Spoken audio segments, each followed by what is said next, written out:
کہا یار بیٹے کا انتقال ہو گیا نا تو بیٹا چلا ہی گیا، واپس تو آنے والا نہیں ہے، بیٹے کو تو کوئی دوسرے رشتہ دار بھی دفن کر دیں گے، لیکن استاذ کی درسگاہ کا اگر ایک دن کا ناغہ ہو گیا تو اس کی بھرپائی کون کرے گا؟ کون کرے گا؟ قربان جاؤ امام یوسف پر، ان کی قدر دیکھو، جوان بیٹے کا جنازہ رکھا وہ چھوڑ دیا اور رشتہ داروں سے کہا اس کے کفن اور دفن کا انتظام تم کرو، میں اپنے استاذ کی درسگاہ میں پڑھنے کے لیے جاتا ہوں۔ چھوڑ دیا جوان بیٹے کا جنازہ، چھوڑ دیا جنازہ، استاذ کی درسگاہ میں جا کر کے سبق پڑھا۔ کیوں؟ اس لیے کہ وہ سبق جو انہوں نے پڑھا ہے وہ اللہ کی بارگاہ میں قبول ہو گیا تو وہ سبق بھی بیٹے کی بخشش کے ذریعہ بن جائے گا، وہ سبق بھی بخشش کا ذریعہ بن جائے گا۔ خدا کے لیے تعلیم کی اہمیت جانو، ان بزرگوں کی زندگیوں سے سبق حاصل کرو۔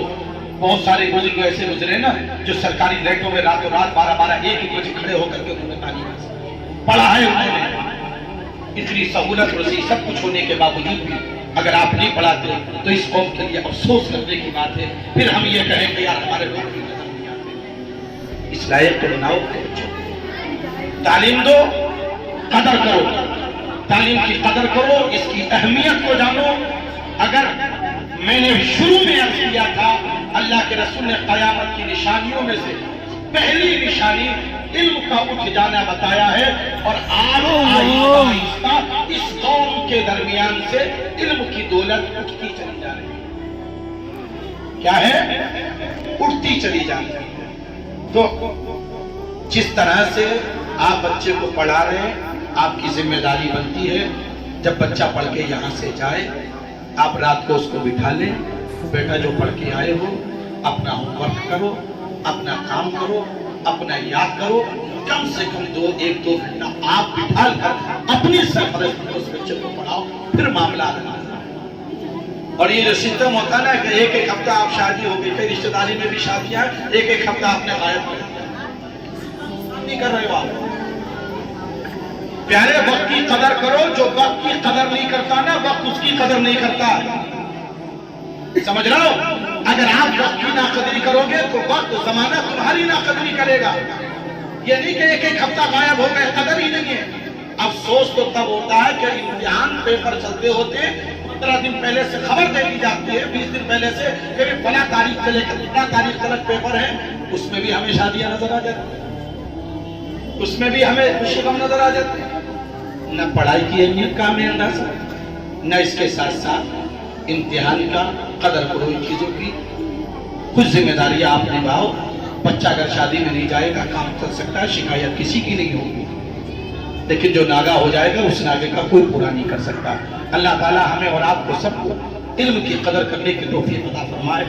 اور جو ماہرہ مطالعہ کا پیغام ہے، آدھی روٹی کھاؤ مگر اپنے بچوں کو، میرے عزیزوں یہ وقت یہ زمانہ وہ ہے پیٹ کی پرواہ نہ کریں، بھوکا رہنا پڑے بھوکا رہ لو، کچھ بھی کرنا پڑے کر لو، آدھی روٹی کھا لو مگر اپنے بچوں کے ہاتھوں میں قلم دے دو۔ کیا دو اپنے بچوں کے ہاتھوں میں؟ قلم دے دو، ان کے ہاتھوں میں تعلیم۔ انشاءاللہ جب تعلیم ہوگی قلم ہوگا تو ہمارا بچہ ہر میدان میں چمکتا ہوا نظر آئے گا۔ اللہ ہم سب کو ان تمام باتوں پر عمل کی توفیق عطا فرمائے اور علم کی قدر کرنے کی اور اس طرح ہماری قوم کو متوجہ ہونے کی اللہ تبارک و تعالیٰ توفیق فرمائے۔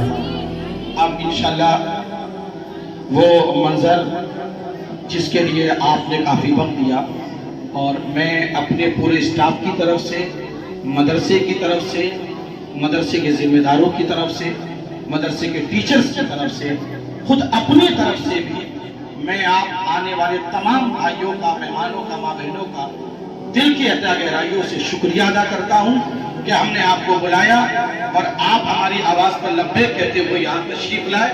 ہم سب مدرسے کی طرف سے، اس کے ذمہ داروں کی طرف سے، ٹیچرز کی طرف سے دل کی عطا گہرائیوں سے آپ کا شکریہ ادا کرتے ہیں اور امید کرتے ہیں آج آپ نے دل خوش کر دیا، سمجھ میں آیا کہ قدر ہے۔ انشاءاللہ آئندہ بھی اگر آپ کو اس طرح